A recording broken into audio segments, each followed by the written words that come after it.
Every single day, hundreds of millions of people put their hand on a computer mouse.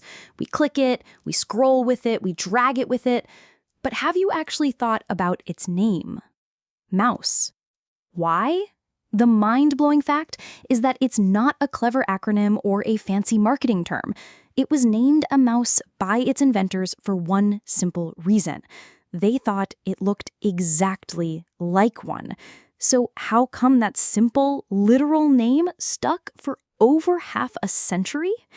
The story begins in the 1960s at the Stanford Research Institute with an inventor named Douglas Engelbart and his lead engineer, Bill English.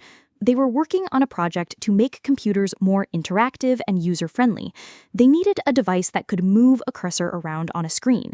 They tested everything: joysticks, light pens, even a crazy-looking device you controlled with your knee.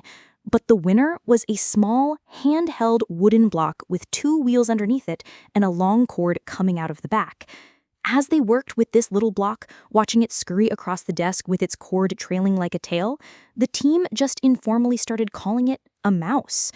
But the second turning point is why we still call it a mouse today. For years, it was just a research prototype. Then, in the early 1980s, Apple was getting ready to launch its revolutionary Macintosh computer. They licensed the mouse technology and designed their own user-friendly version.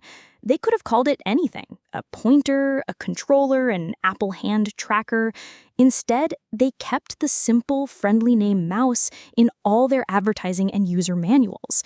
When millions of people saw a personal computer for the first time, this little pointing device was introduced to them as a mouse.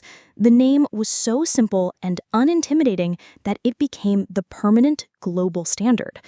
And that's how come the computer mouse got its name. It wasn't the result of a big marketing meeting. It was an informal nickname from a lab in the 60s that was so perfect, nobody ever felt the need to change it. The next time you use your mouse, whether it's a sleek wireless one or a glowing gaming mouse, picture that first one, a small wooden block with a long cord for a tail. You're not just holding a piece of technology, you're holding a nickname that became an icon.